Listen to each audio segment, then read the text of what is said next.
नमस्कार मित्रांनो, welcome to गायरॉन.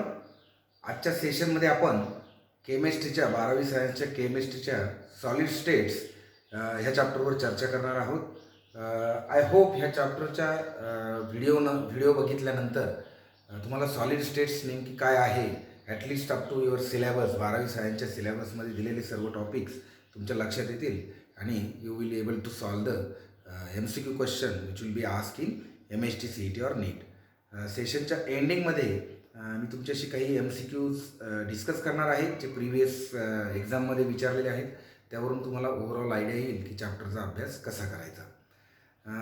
मुळात सॉलिड स्टेट्स हा चॅप्टर का शिकायचा त्याचं एक कारण समजून घ्या. You can treat this as a introduction to the chapter. मित्रांनो, 11वीमध्ये आपण लिक्विड स्टेट्स त्यानंतर गॅसेस स्टेट हे शिकलो आहेत आणि त्याच्या प्रॉपर्टी देखील शिकल्या आहेत.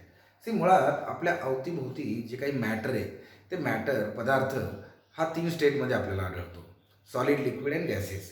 याच्या व्यतिरिक्तही 2 स्टेट्स आहेत like plasma is again a state of matter and then Einstein Bose is a state of matter. पण आपण सब्जेक्टच्या स्कोप पुरताच मर्यादित राहू. सो सॉलिड, लिक्विड आणि गॅसेस अशा 3 इम्पॉर्टंट स्टेट्समध्ये आपल्या अवतीभोवती आपल्याला मॅटर दिसतो. इनफॅक्ट एकाच मॅटरच्या ह्या 3 स्टेट आपण पाहू शकतो. उदाहरणार्थ आपण जर पाण्याचं उदाहरण घेतलं, वॉटरचं, तर आईसला आपण त्याची सॉलिड स्टेट म्हणतो. त्यानंतर लिक्विड वॉटर जे आपण पिण्यासाठी वापरतो ती त्याची लिक्विड स्टेट आणि स्टीम म्हणजे पाण्याची वाफ ती त्याची गॅसेस स्टेट. सो कुठलाही स्टेट्स ऑफ मॅटरचा जो चॅप्टर आहे, whether it is gases state, whether it is liquid state or whether it is solid state, त्याचं मेन इंटेन्शन असतं to understand the property of matter in that particular states. Like solid स्टेट्समध्ये आपण सॉलिडच्या properties शिकणार आहोत, त्याचे थोडंसं comparison करणार आहोत लिक्विड आणि गॅसेस स्टेटबरोबर. त्यानंतर सर्वात महत्त्वाचा मुद्दा आपण क्रिस्टलाईन सॉलिड शिकणार आहोत. क्रिस्टलाईन सॉलिडचे किती प्रकार आहेत, क्रिस्टलचे स्ट्रक्चर किती आहेत, त्यानंतर सॉलिडचं फॉर्मेशन कसं होतं, पॅकिंग इफिशियन्सी काय भानगड आहे, त्यानंतर सॉलिडमध्ये जे काही व्हाईट्स तयार होतात ते व्हाईट्सबद्दल आपल्याला माहिती मिळवायची आहे आणि finally crystal defect and then तुमचा properties of solid like electrical properties, magnetic properties. त्याचं कारण आहे असं आहे की once we know the properties of solid will able to understand the subjects in higher standards. Like ग्रॅज्युएशनमध्ये तुम्ही ज्यावेळेस जाताल त्यावेळेस तुम्हाला मटेरियल सायन्सचे सब्जेक्ट्स असतील. त्यानंतर तुम्हाला इंजिनिअरिंग साईडला जर तुम्ही गेले तर स्ट्रेंथ ऑफ मटेरियल वगैरे ह्या टाईपच्या सब्जेक्ट्समध्ये मेनली ह्या सर्व गोष्टीच्या अभ्यासाचा नक्की उपयोग होतो. ठीक आहे. सो सेशनमध्ये आपण सॉलिड स्टेटचे टॉपिक्स 1 by 1 स्टडी करू. ठीक आहे. तर माझी रिक्वेस्ट आहे सेशन शेवटपर्यंत पहा, कारण त्यानंतरच तुम्ही याच्यातला MCQ सॉल्व्ह करू शकता. ओके. सो फ्रेंड्स, आपल्याला जो चॅप्टर दिलेला आहे सॉलिड स्टेट्स, त्याला आपण मेनली एक साधारणतः 8 भागात आपण त्याचं डिव्हिजन करू शकतो. म्हणजे साधारणतः हे 8 टॉपिक्स तुम्हाला स्टडी करावं लागतील. Like the first topic is types of solid. हा टॉपिक शिकत असताना आपल्याला सॉलिडचे 2 मुख्य प्रकार लाईक क्रिस्टलाईन सॉलिड आणि अमरफस सॉलिड याच्या प्रॉपर्टीज बघायच्या आणि याच्यामध्ये कंपॅरिझन करायचे. त्यानंतर will focus on crystalline solids only. तर क्रिस्टलाईन सॉलिड्सचे आणखी प्रकार आहेत लाईक मॉलिक्युलर सॉलिड असेल, कोव्हॅलंट सॉलिड असेल, आयनिक सॉलिड असेल, मेटॅलिक सॉलिड असेल. These are all types of crystalline solid.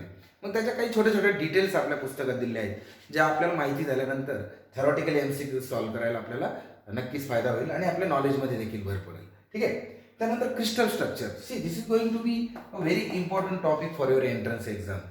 So mainly crystal structure किती प्रकारचे आहे, क्रिस्टल स्ट्रक्चर एक्झॅक्टली कशाला म्हणायचं, क्रिस्टल लॅटिस काय आहे किंवा लॅटिस पॉईंट्स काय आहेत, याच्यावरती बरेचसे MCQ नीट एक्झाममध्ये विचारलेले आहेत. सो मी टॉपिक शिकवताना त्या ठिकाणी डिटेलमध्ये जाईल. त्यानंतर क्युबिक सिस्टीम आपल्याला सिलेबसमध्ये त्यांनी मेनली फोकस केलेलं आहे. जे काही टोटल क्रिस्टल स्ट्रक्चर दिले आहे त्यातले फक्त क्युबिक सिस्टीमवर डिटेल्स आपल्याकडं पुस्तकामध्ये आहेत. सो त्या डिटेल्स आपण शिकणार आहोत. लाईक तिथे इफिशियन्सी येईल, त्यानंतर नंबर ऑफ पार्टिकल्स किती येतात क्रिस्टलमध्ये, अशा डिटेल्स आपल्याला त्या ठिकाणी शिकायला मिळतील. पुढचा जो टॉपिक आहे तो आहे पॅकिंग इन सॉलिड. सॉलिड आपण जर बघितलं तर क्रिस्टलाईन सॉलिडची ज्यावेळेस तुम्ही डेफिनेशन शिकताल तुमच्या लक्षात येईल की त्याच्यात एक ऑर्डर्ड स्ट्रक्चर असतं. म्हणजे पार्टिकल्सची अरेंजमेंट ही इन सिस्टमॅटिक मॅनर केलेली असते. त्यामुळं पॅकेजिंगला महत्त्व आहे. 1 dimensional packaging, 2 dimensional packaging, 3 dimensional packaging हे थोडक्यात आपल्याला त्या ठिकाणी शिकायचं आहे. त्यानंतर पॅकिंग इफिशियन्सी. सॉलिडची खासियत काय आहे other as compare to other 2 states. तर इंटरमॉलिक्युलर फोर्सेस जे असतात within molecules within particles of solid. They are very strong in case of solids. त्यामुळे solids like definite shape and volume आलेला असतो आणि त्यामुळे पॅकिंग इफिशियन्सी ही मॅटर करते. Depending upon which type of crystal structure that solid has, packing efficiency वेगवेगळ्या सॉलिडची वेगवेगळ्या पद्धतीने येणार आहे. तर ते आपल्याला पॅकिंग इफिशियन्सी थोडं मॅथमॅटिकली शिकायचं आहे.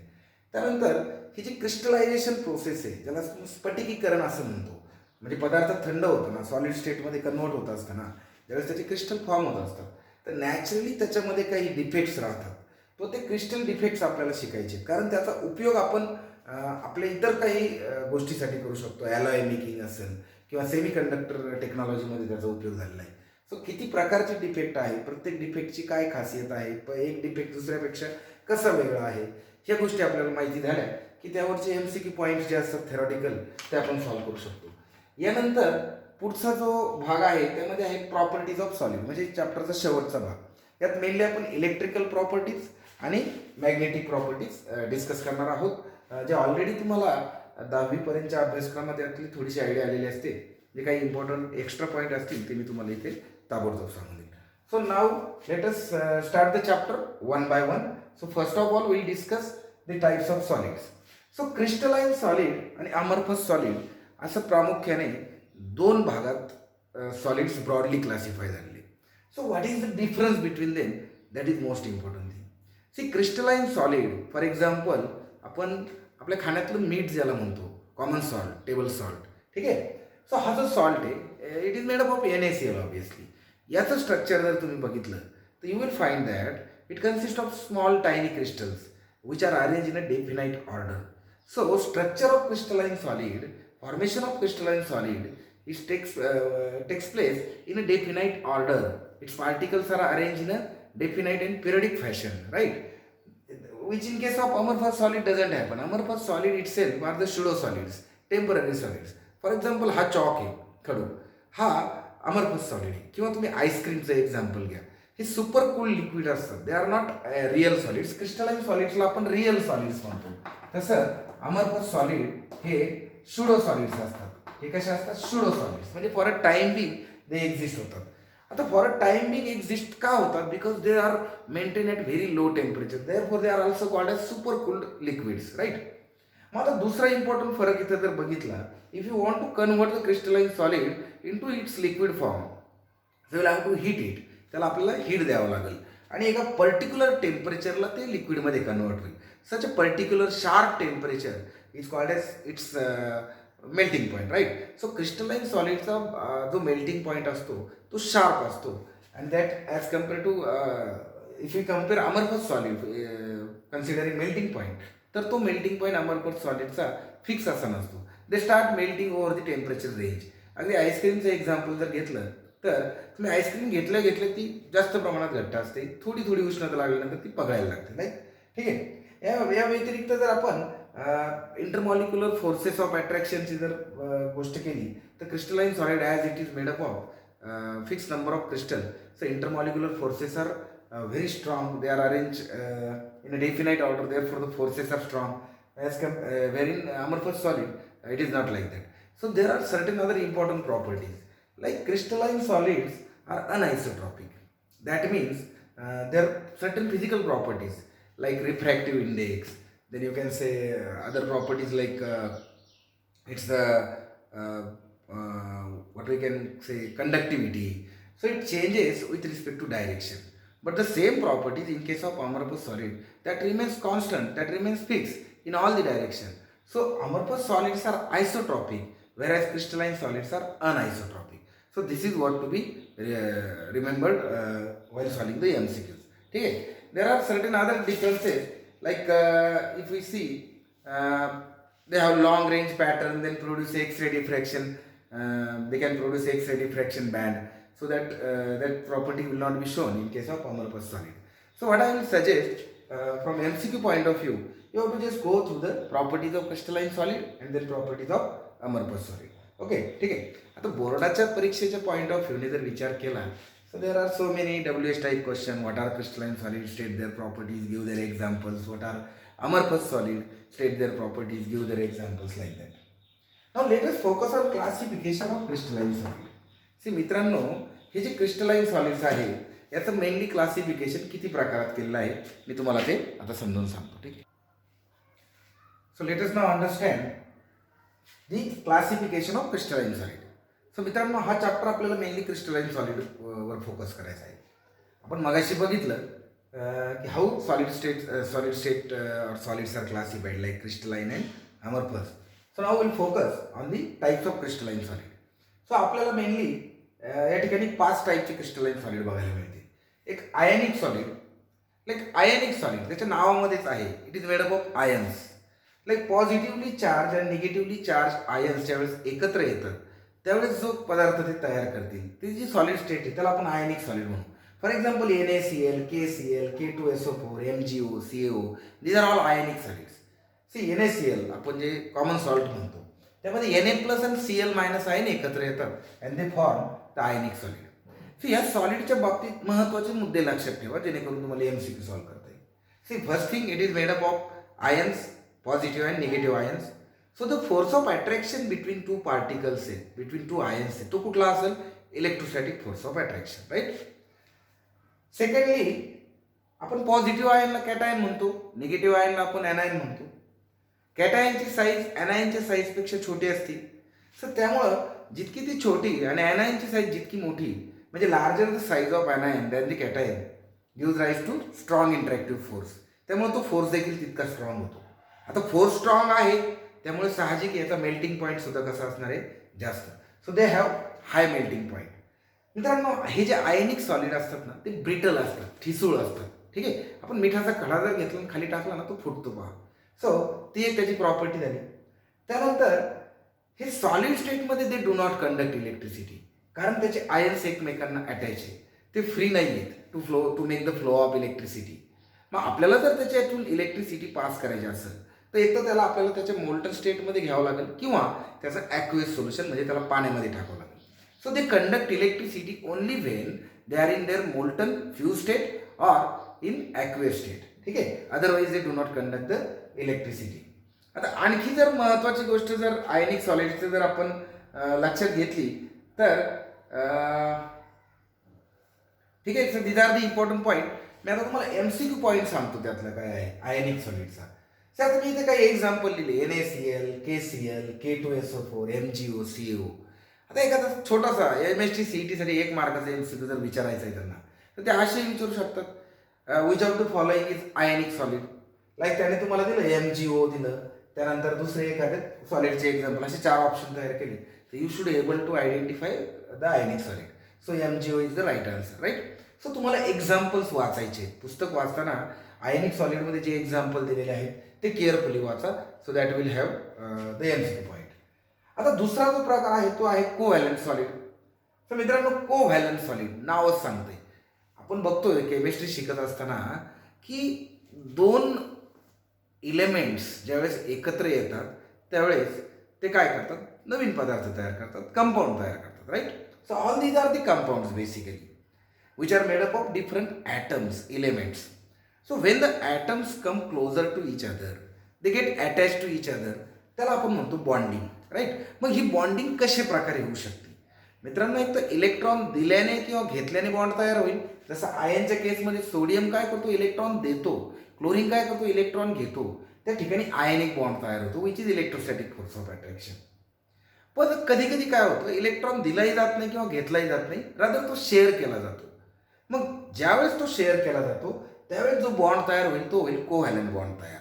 मग असे कोव्हॅलंट बॉन्ड असणारे जे सॉलिड्स आहे त्याला आपण म्हणतो कोव्हॅलंट सॉलिड. सो याच्यामध्ये मेनली काय काय येतं? डायमंड, त्यानंतर quartz, SiO2, carborundum. These are the famous example of covalent solids. मग ह्या सॉलिडची खासियत काय? Covalent bond is stronger bond, right. So याचा देखील मेल्टिंग पॉईंट काय असतो? जास्त असतो. They have high melting point. आणि यातला डायमंड जर आपण बघितला तर आपल्याला आतापर्यंत सापडलेला सर्वात हार्ड मटेरियल म्हणजे diamond. It is the hardest substance which ever found to us, right. So that is again one important point. आता MCQ पॉईंट ऑफ व्ह्यूने विचार केला तर डायमंड, क्वार्ट्ज, कार्बोरंडम हे एक्झाम्पल ध्यानात ठेवा. कारण प्रश्न विचारला जाईल की which of the following is covalent solid. ठीक आहे. सो अशा प्रकारचा प्रश्न विचारला जाईल. आता याचा एक्स्ट्रा पॉईंट जर बघायचा ठरला तर ही जी कोव्हॅलंट सॉलिड आहे त्याचा melting point, boiling point higher तर असतोच. याच्या व्यतिरिक्त they are incompressible and hard in nature. त्यानंतर आपण एक्स्ट्रा पॉईंटमध्ये जर बघितलं तर they are poor conductor of heat and electricity. They do not conduct heat and electricity. ठीक आहे.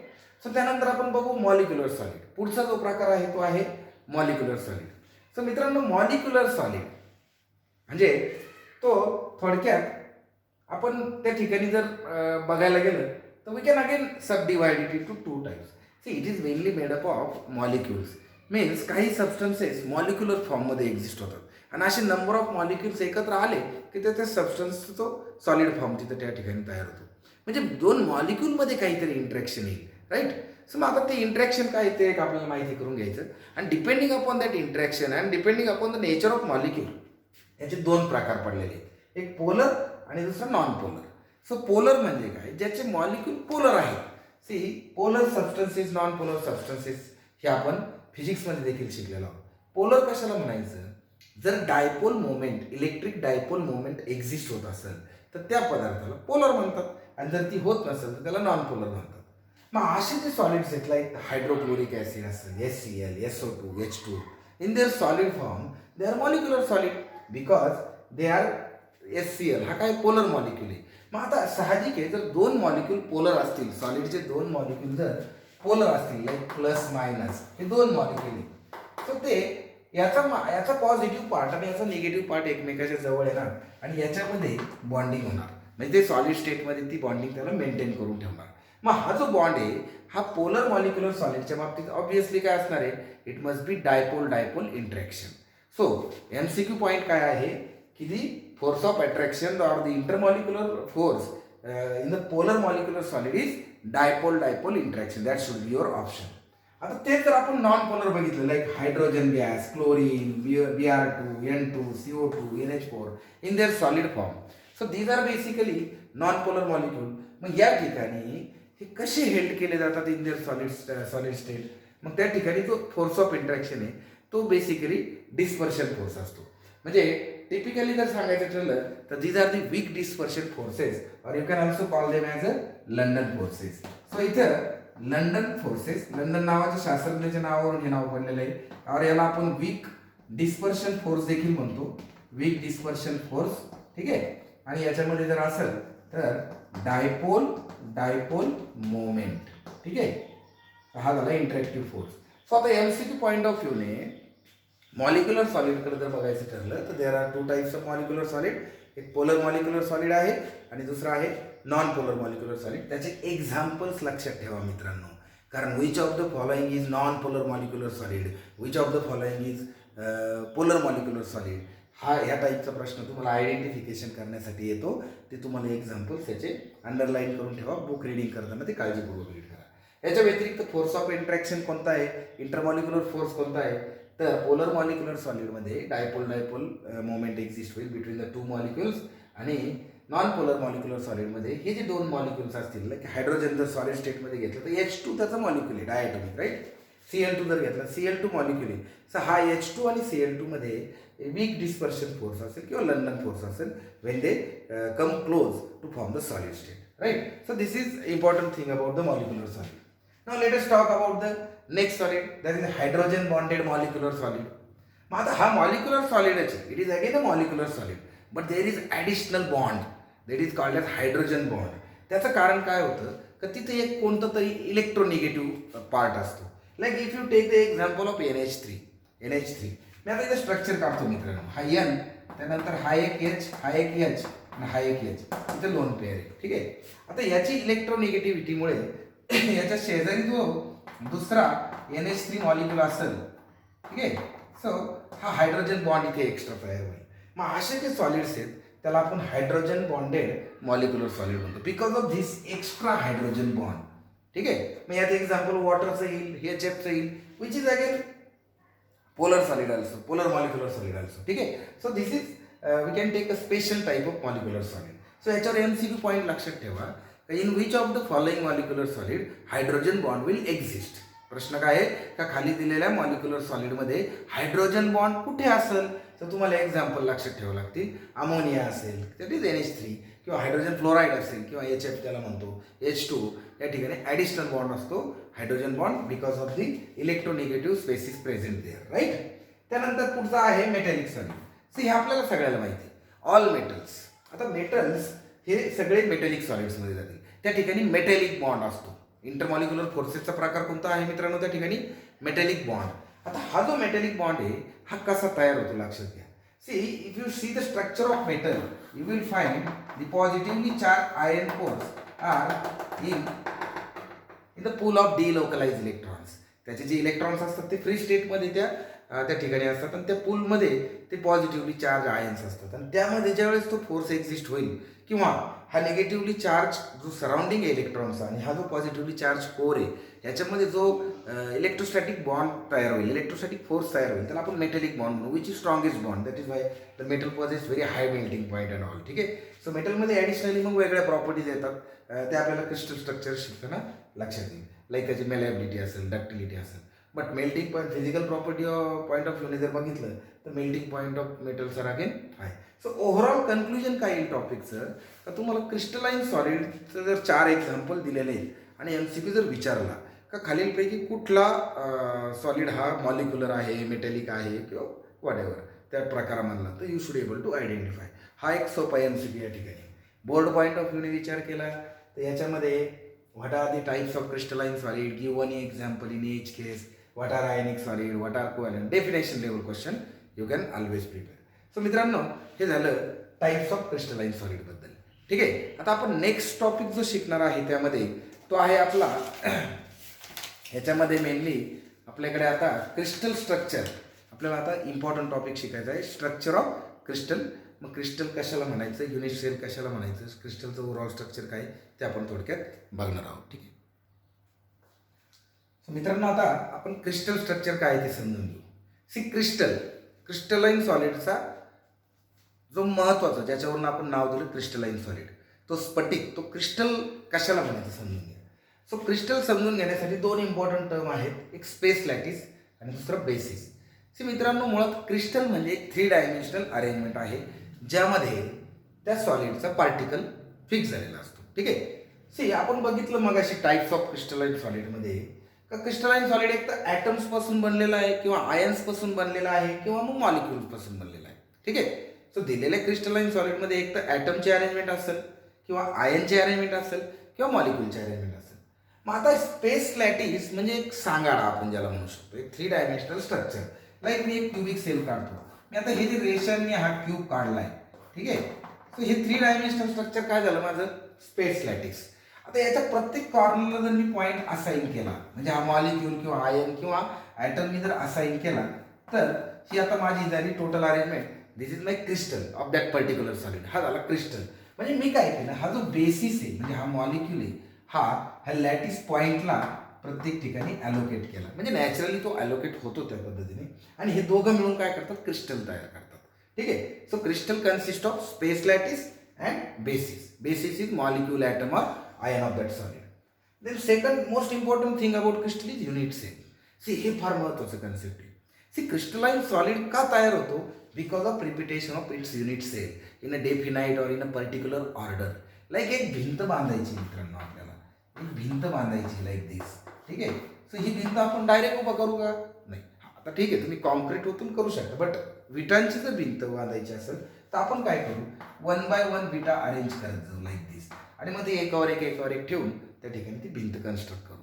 So in the same manner ही जी एक वीट आहे या भिंतीची, ही जर युनिट सेल आहे, smallest unit which keeps on repeating to form that structure, solid structure, so त्याला आपण युनिट सेल म्हणू. मग आता ह्या युनिट सेलचे आपल्याला महत्त्वाचे 4 प्रकार बघायचे. ठीक आहे. सो मित्रांनो युनिट सेलमध्ये महत्त्वाचे 4 प्रकार आहेत. सिंपल युनिट सेल आहे आपल्याकडे, त्यानंतर फेस सेंटर्ड युनिट सेल आहे, फेस सेंटर्ड, त्यानंतर आपल्याकडे आहे बॉडी सेंटर्ड युनिट सेल आणि एंड सेंटर्ड किंवा एंड सेंटर्ड युनिट सेल. ठीक आहे. आपण याला एंड सेंटर्ड म्हणतो. मग आता एक प्रकार आपण थोडासा डायग्रॅमॅटिकली समजून घेऊ. सी ही जी सिंपल युनिट सेल आहे तिलाच आपण काय म्हणलेलं आहे, प्रायमिटिव्ह. यालाच आपण काय म्हणतो, प्रायमेटिव्ह, कारण हे स्ट्रक्चर सगळ्यात बाकीच्या 3 याच्यामध्ये फिक्स असतं, कॉमन असतं. मग आता सपोज मी एक्झाम्पल घेतलं क्युबिक सेलचं. आता माझ्याकडे क्युबिक लॅटिस ह्या पद्धतीने आहे, ठीक आहे. दिस इज माय क्युबिक लॅटिस. आता या क्यूबच्या ज्या काही एजेस आहेत, फक्त त्या एजला जर माझा मॉलिक्यूल असेल, आयन किंवा ॲटम किंवा मॉलिक्यूल, ठीक आहे, तर हे जे स्ट्रक्चर तयार होईल ते सिंपल स्ट्रक्चर तयार होईल. This is my simple cubic cell, ठीक आहे. आता ही जर माझे हेक्झॅगोनल असेल किंवा इतर कुठला शेप असेल, जे काय लॅटिस आपल्याला शिकायचे त्यापैकी कुठलाही शेप असेल, फक्त एजेस एकत्र जिथे येतात म्हणजे कॉर्नर्स, म्हणजे फक्त कॉर्नर्सला जर पॉइंट असतील तर जे स्ट्रक्चर तयार होईल त्याला म्हणायचं सिंपल युनिट सेल. आता दुसरा प्रकार आहे फेस सेंटर. आता सपोज ह्या other than these corner points, प्रत्येक फेसवर जर माझा पॉइंट आला, ठीक आहे ना, प्रत्येक फेसवर, लाईक आता हे 2 फेसेस आहेत, ठीक आहे, हे आपले 2 फेसेस, ह्या फेसवर पण आला आणि ह्या फेसवर पण आला, तसंच इतर फेसेसवर पण पॉइंट आला, तर that becomes in face centred, ठीक आहे. त्याला आपण काय म्हणूया, फेस सेंटर्ड युनिट सेल. जर क्युबिक असेल तर face centred cubic unit cell, आणि इतर कुठलं स्ट्रक्चर असेल तर त्यानुसार नाव येईल. आता बॉडी सेंटर. बॉडी सेंटर म्हणजे काय मित्रांनो, आता ह्या लॅटिसमध्ये आपल्याला मधला भाग मोकळा आहे, पोकळ आहे, राईट. मग त्या मधल्या भागात जर मॉलिक्यूल आला, तर मॉलिक्यूल किंवा पार्टिकल आला, whether it is atom, ion or molecule, तो पार्टिकल जर आला तर त्या ठिकाणी जे स्ट्रक्चर तयार होईल that will be body centre. Body म्हणजे विदिन, आतमध्ये. आणि एंड सेंटर. सी मित्रांनो, आपल्याकडे काही प्रकार आहेत क्रिस्टल स्ट्रक्चरमध्ये, ज्यामध्ये लाईक आपण असं एक फिगर काढू, हा एक कुठलाही एक प्रकार घेऊ, हा क्यूब नाही आहे, ठीक आहे, because it has a longer length. पण याच्या एंडला जर पॉईंट्स आले, बाकीच्या फेसेसवर नाही, बॉटम फेस आणि टॉप फेसवर जर पॉईंट आले, तर in such a case we can call it as a end centred unit cell, ठीक आहे. सो युनिट सेल म्हणजे काय, it is basic unit that forms the crystalline solid, ठीक आहे ना, basic structural unit of that crystalline solid, that is what is called as unit cell. It is mainly divided into 4 types, simple, face centred, body centred and end centre. So मित्रांनो, आता MCQ point of व्ह्यूने जर आपल्याला विचार करायचा आहे, तर ज्यावेळेस आपण क्रिस्टल लॅटिसचे प्रकार शिकणार आहोत, तर आता आपल्याला नवीन सिलेबसमध्ये लॅटिसचं फक्त नाव आणि काही एक्झाम्पल आहे, तर तुम्हाला त्या एक्झाम्पलवरून ती सेल ओळखता आली पाहिजे. लाईक फॉर एक्झाम्पल आपण गोल्डचं एक्झाम्पल घेऊ. मग आपण जर समजा प्रश्न असा विचारला MCQ point, the unit cell of gold is, आणि ऑप्शन दिला simple, body centred, face centred, end centred, तर आपल्याला ते सिलेक्ट करता आलं पाहिजे. That is what is exactly required in this topic. बाकी थेरॉटिकली लक्षात ठेवायचं नॉलेज पॉईंट ऑफ व्ह्यूने, तर what is unit cell, what are its types, and थोडक्यात त्याचं एक्सप्लेनेशन तुम्हाला लिहिता आलं पाहिजे. पण मेनली एक्झाम्पल तुम्हाला जर दिलं का बा, समजा सिल्वरचं, जो silver is a metal, right, चांदी, जे क्रिस्टलाइन सॉलिड आहे, मग त्याची युनिट सेल कोणती असते, weather it is body centre, weather it is cubic और लॅटिस कोणता असतो, ठीक आहे. सो त्या टाईपचे MCQ एक्सपेक्ट करा. हे MCQ सॉल्व्ह करण्यासाठी मित्रांनो रीडिंग प्रॉपरली व्हायला पाहिजे, आणि काही MCQ सॉल्व्ह करायला पाहिजे, मी जे पॅकेजमध्ये तुम्हाला PDF स्वरूपात देणार आहे, ठीक आहे. So this is about the crystal structure. Now will focus on the cubic system, ठीक आहे. क्युबिक जो क्रिस्टलाइन सॉलिडचा वेगवेगळ्या सिस्टीम आहे, त्यातला आपण क्युबिक सिस्टीमवर आता फोकस करणार आहोत, ठीक आहे. मित्रांनो, let us now understand the cubic system. But before going to cubic system, let us first understand what are all 14 Bravais lattice. See, ब्रेव्हिसने आपल्याला 7 बेसिक क्रिस्टल स्ट्रक्चर सांगितले होते. आपल्या आजूबाजूला जे काही मटेरियल एक्झिस्ट होते, पर्टिक्युलरली क्रिस्टलाइन सॉलिड्स, सो त्याच्या जर आपण बेसिक स्ट्रक्चरपर्यंत गेलो, म्हणजे त्याच्या युनिट सेलपर्यंत गेलो, तर प्रत्येक सॉलिडची युनिट सेल ही वेगवेगळ्या प्रकारची असू शकते. काही ठिकाणी ती सारखी पण येणार आहे, ठीक आहे. तर आता जर आपण क्युबिक युनिट सेल जर बघितल्या प्रत्येक क्रिस्टलाइन सॉलिडच्या, तर अशा आपल्याला 7 मॅक्झिमम प्रकार बघायला मिळतात. ते 7 नावं अगोदर लक्षात ठेवा मित्रांनो, आणि ह्या 7 नावांचे तुम्हाला किमान 7 एक्झाम्पल माहीत पाहिजे, किंवा तुम्ही पुस्तकातले जे काही दिलेलं आहे ते वाचून काढा. सी, फार सिंपल आहे. क्युबिकच्या अंडर बुकमध्ये जेवढे नावं आहेत ना, तेवढे त्याची तुमच्याकडे त्याची लिस्ट पाहिजे, कारण that becomes the MCQ point. MCQ म्हणजे फार डेंजर काही येत नाही, सिंपल येत असतो, आपण वाचत नाही त्यामुळे तो जातो, ठीक आहे. सो एनिवे, सो 7 नावं काय पहा. क्रिस्टल स्ट्रक्चर किंवा युनिट सेल हे क्युबिक असू शकतं. So cubic unit cell, then it can be tetragonal, it can be orthorhombic, it can be rhombohedral, it can be monoclinic, it can be triclinic and it can be hexagonal. Say मित्रांनो, प्रत्येकाची figure, प्रत्येकाचा shape हा पुस्तकात एक separate table दिलेला आहे. Like cubic कशी दिसते, लॅटिस ह्याप्रमाणे दिसेल. It is a cube shape lattice, that is why it is cubical. त्यानंतर टेट्रागोनल कसा दिसेल, ऑर्थोगोनल कसा दिसेल, ऑर्थोरॉम्बिक कसा दिसेल किंवा रॉम्बोहेड्रल कसा दिसेल, हे तुम्हाला बुकमध्ये तुमच्या तो शेप बघता येईल. ठीक आहे. सो महत्त्वाचा मुद्दा काय आहे, हे 7 नावं तुमच्या लक्षात राहिले पाहिजे. मिनिमम बुकमधले एक्झाम्पल लक्षात राहिले पाहिजे. ठीक आहे. आता आपण जर या प्रत्येकांमध्ये जर आपण मगाशी बघितलं का मुळात ही जी युनिट सेल ही 4 प्रकारची. एक सिंपल, दुसरी फेस सेंटर, तिसरी बॉडी सेंटर आणि चौथी एंड सेंटर. मग आता ह्या चारही एक्झिस्ट होणारा प्रकार कोणता, तो ऑर्थोरॉम्बिक. ह्या ऑर्थोरॉम्बिकमध्ये ह्या 4ही प्रकार एक्झिस्ट होतात. म्हणजे तो सिंपल याच्यातही सापडतो आपल्याला. त्यानंतर म्हणजे there are certain substances which are in simple orthorhombic unit cell. then they can have face center, they can have body center, they can have end centered orthorhombic unit cell. ठीक आहे. असे जर आपण बघितले तर क्युबिक मध्ये 3 exist होतात, simple, then body centre and then face centre. Tetragonal मध्ये 2च एक्झिस्ट होतात, एक सिंपल आणि दुसरा बॉडी सेंटर. त्यानंतर म्हणजे सिंपल आन्सर, जर समजा तुमच्याकडे एखादं एक्झाम्पल दिलेलं आहे, काही एक सबस्टन्स आहे, त्याची युनिट सेल टेट्रागोनल आहे. ठीक आहे, त्याची युनिट सेल टेट्रागोनल आहे. तर मॅक्झिमम मग ती कशी असू शकते, it can be simple tetragonal और it can be body centre, कारण तिसरा प्रकार त्यात एक्झिस्ट होतच नाही. ठीक आहे. तर सिमिलरली जर आपण बघितलं तर मोनोक्लिनिकचे 2, बाकीचे 1. सो सगळे मिळून एकूण आपल्याला 7चे किती प्रकार होताना दिसतात, 14. 7 नाव आपण त्याच्या शेपवरून दिले. 14 का तयार झाले, because of the body centre and face centre end centre structure. ठीक आहे. सो हे ब्रेव्हिस लॅटिस लक्षात ठेवा. आता आपल्याला सिलेबस पॉईंट ऑफ व्ह्यू म्हणजे mathematical analysis point of view we are going to study only the cubic cell. So क्युबिकमध्ये आपण बघितलं 3 लॅटिस एक्झिस्ट होतात.